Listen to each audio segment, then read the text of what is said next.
Ladies and gentlemen, Alpo Martinez is no more the New York legend that he is and continually was. Alpo, street legend, myth, the boy wonder, 13 years old, exploded to fame. Alpo Martinez, ladies and gentlemen, he's no more, but this is his story. This is the story of a New York hustler from the trenches of them deep-rooted Harlem streets. The man who changed the game for all young dudes around him, where you didn't need to become an OG or be an OG. You made your own ways through the streets, through the ins and the withdrawals. That's who he cemented, Alpo Martinez. Today is not the glorification of someone who told it once upon a time ago, someone who did atrocious things once upon a time ago. Today is just a mindset in going into the life of who is this guy, who is the one they call Alpo. Alpo, the block star, superstar of all the myths and wonders of the world. Alpo Martinez. Long live the legacy of what once was, if it could be said. Until then, I'm your God bless one. Let's start the video. Let's start the show.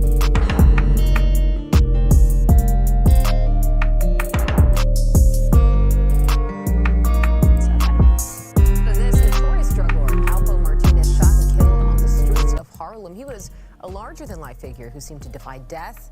Fox 5's Lisa Evers goes over who he was and why he might have had a long list of enemies. He was one of the city's most notorious drug dealers, famous since the 1980s for his murderous ways and mountains of cash and drugs, immortalized in dozens of rap songs and the movie Paid in Full. But it all came to an end for Alpo Martinez right here on the streets of Harlem, right where it all began. These are exclusive photos of Alpo Martinez on previous visits to Harlem in recent years. But his latest visit turned out to be his last. On Sunday, about 3:20 a.m., police were called to Frederick Douglass Boulevard near West 147th Street. A dark red pickup truck crashed into parked cars. The driver was shot 5 times in the chest through the car window and killed. I heard 5 shots, 1 and then four consecutive shots after that. It was Alpo, but his driver's license and other IDs had his witness protection name of Abraham Rodriguez with a Lewiston, Maine address. The murder scene stretched for blocks up to 151st Street. Alpo had been given a new identity when he was released from a Colorado Supermax prison in 2015 after serving more than 20 years for 14 murders. But instead of lying low, he couldn't seem to stay away from New York. He's been seen riding around Harlem most of the time. You know, he's been seen down in Harlem a lot. In addition to the murder convictions, Alpo was widely believed to have turned on many of his former associates in order to shave years off what could have been a life sentence. There is no shortage of people who may have wanted payback. Other than him being who he is, there seems to be a thing with guns going on that everyone's, you know, it's getting out of hand with the guns. Everyone seems to have a gun right now. Sources tell me that Alpo may have been shot while sitting in his car further down the block and then tried to drive away to escape.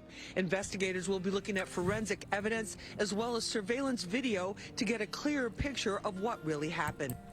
Now, Alpo Martinez, we know this guy is one of the legendary faces. Whether you like him or not, his name is probably going to ring bells more than the celebrities you've watched over the years. Alpo Martinez, who cocaine dealing empires stretch from New York to Washington, D.C.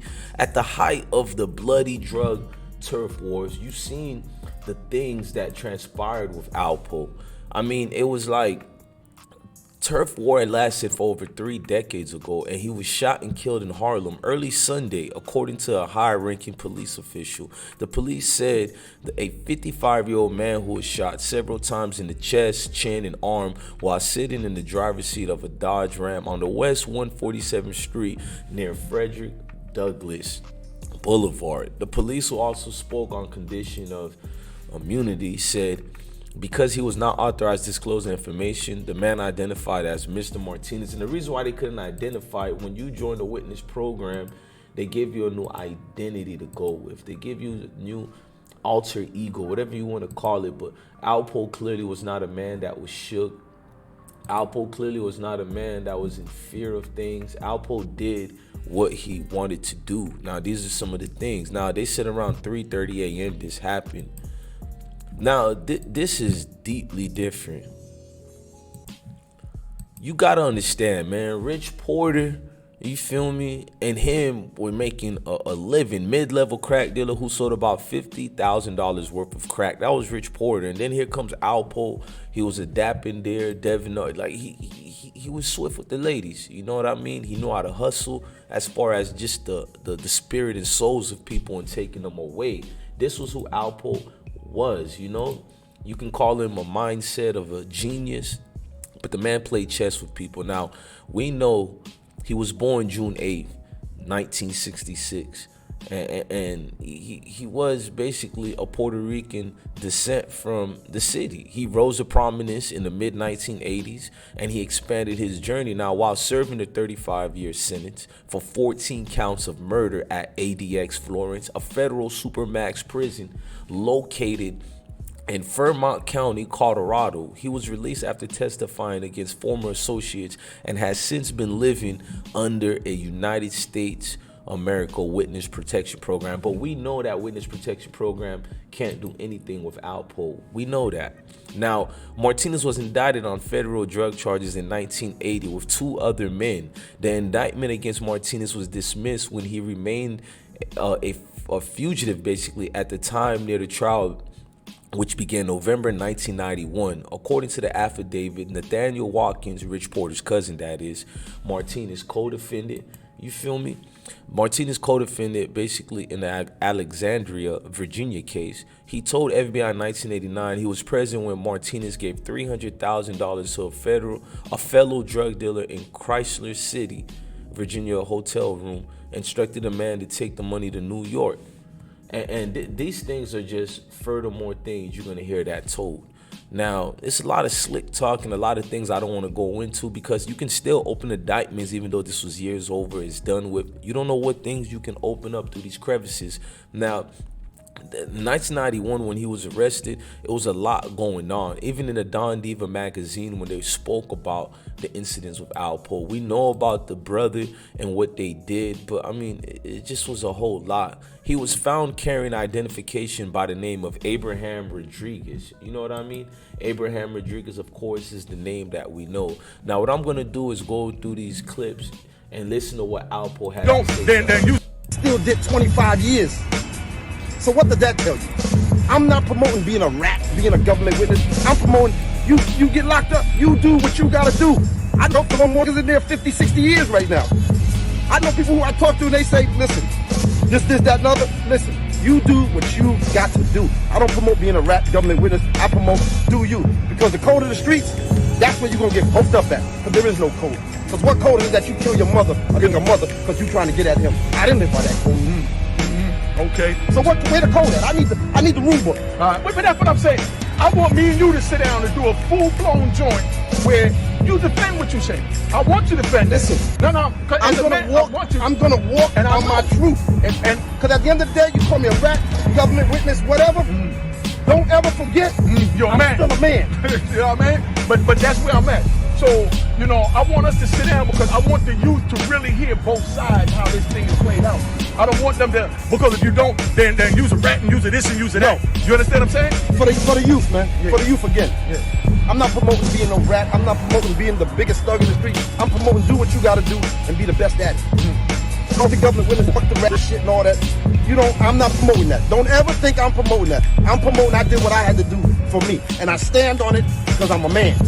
Now, that's why I'm what he feel and stand on what he stand on. And that's it. Let's talk about back in the days real quick. Talk about it. The 80s. Talk about it. I ran these streets. I ran with these streets with Unique and the other people. When the wolves was out. Oh, tell them again. When the wolves was out in the 80s. I ain't never had a problem. My favorite cars was convertible. I rode convertibles in the 80s. Not hard tops, convertibles. Tell them how we got the convertible. And then they could decide what they want to do. You know. Because what determines being a man? That you do 40, 50 years? What determines that? I don't know. What determines... Now, that code of the street situation, you hear Alpo saying there is no codes to the streets. All these things are a myth. Well, Alpo was showing a lot of the times how he felt these were a myth through the situations. Destroy my character to the streets, that who I'm trying to talk to make it look like I was a snitch, so that they can't hear the message. Because who want to listen to a snitch? Yeah. So that's when I've, questioned who are these guys. Maybe they're all one, trying to. CIA. Thing, you hear this, you hear that. I don't know. I don't have the. And the process of putting coke in that town, I wound up meeting some cats named Kirk Bone. Okay. This fat kid named Kirk Bone. Rafe, the kid Rafe, he was a well-known. He was like one of the biggest cats coming up out of DC. Okay. He doing life now in prison, but I wound up meeting him, and when he went to jail, that's when I really, basically almost like really took over the town. So I wind up. So things started getting kind of crazy for me. And I was into, like my little man Pop, I was introduced to him by some other cats. And he was a young, wild 15-year-old kid coming out Southeast that was killing anything moving. And he just wanted to be up under somebody that was going to look out for him. So I wound up taking him up under my wing and looking out for him. And through him, I wound up meeting another cat named Wayne Perry. Now this kid here, he had the town on lock, and he had the town locked on fear and was putting his murder game down. You hear me? Anyone who mentioned his name knew, when they mentioned his name, they mentioned murder in the same sentence, because he was about his work. And didn't have no problem with talking about it in front of everybody, and didn't care, and if you tried to go testify or tell on him, he was getting you. So the young kid Pop wound up coming to me saying, yo, my man is in jail, this and that. So his bail was like, I think I had to pay like 10%, which was like $10,000. Okay. I wound up giving up the whole $10,000, because I seen the bigger picture. Right. I said, if I get this kid out, and the reputation that he has, then all that'll come on my side. Right. So I wound up giving up the whole 10, and it was a 10 well worth it. So we're gonna go to New York. We're gonna fly to New York. I'm gonna get with. Toes. Watch your toes, man. It's all right. There you go. No, Marcus. I'm not letting you go on a suicide mission. Rich. And I'm gonna find out what the hell is going on. Okay.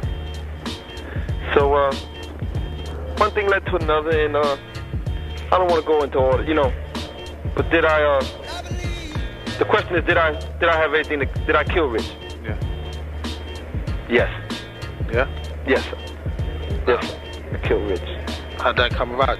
You just put, because everything on the street said that a limousine pulled up. Huh? A limousine pulled up and put Richard in the car or something like that. That's what they said? Yeah. No. That's what that didn't happen. That's for them to see later on. That's what that didn't happen. Jealous with me as far as through the people, because the people used to, since I was Alpo, people used to see him with me all the time and think he was working for me. Right. Because not until I came to DC, really, he started coming out with like Benzes and all, because he seen what I was doing, so he started busting out with little Benzes and all that type of 300 coupes and all that. Right. And I always had the reputation, if you lent me your car, Antoine, automatically that was my car. Right. That was my car. And then if they seen you with it, like, oh yeah, he driving Pole car. So time went on. One day, me and him and one of his workers would sit at a table at a restaurant having a sandwich. They know my man, Wayne. My man Wayne, he get to me and say, yo, you about to put a deal together in New York for this, that, and gonna put gas. I said, what the hell? I said, how you know? He said, well, man, my man called me down from law, and he said, Gary told him that, yo, that you want to put this deal together, and it ain't gonna go, he gonna wind up doing you in the process. Just how much anger he built up for me. So I said, oh yeah. So my man was like, yo, let's go. I said, no, we got to do this right now. Can't just be running up on Gary and broad daylight. That's gonna come back to me.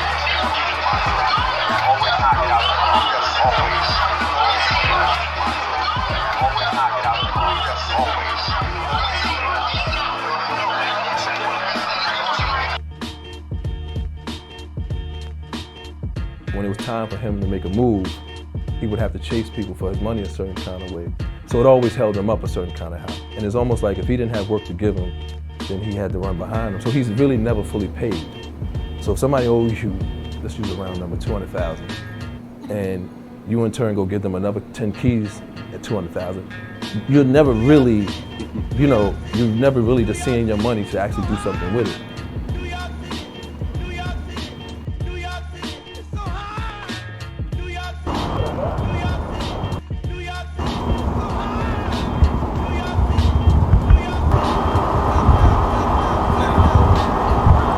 Alpo Martinez might seem like a story, all debts are paid and it's over with. But people need to know it's not over with. This is a situation that's gonna live on forever. If anything, even with the strange death in vain, Alpo now is gonna be a figure that will never go away. If he wanted to be a legend forever, well, he cemented that even with his death. Ladies and gentlemen, I'm your God Bless One. Thanks for watching another episode of Ismokehiphop Live. Love your family, love your kids, and most definitely stay blessed.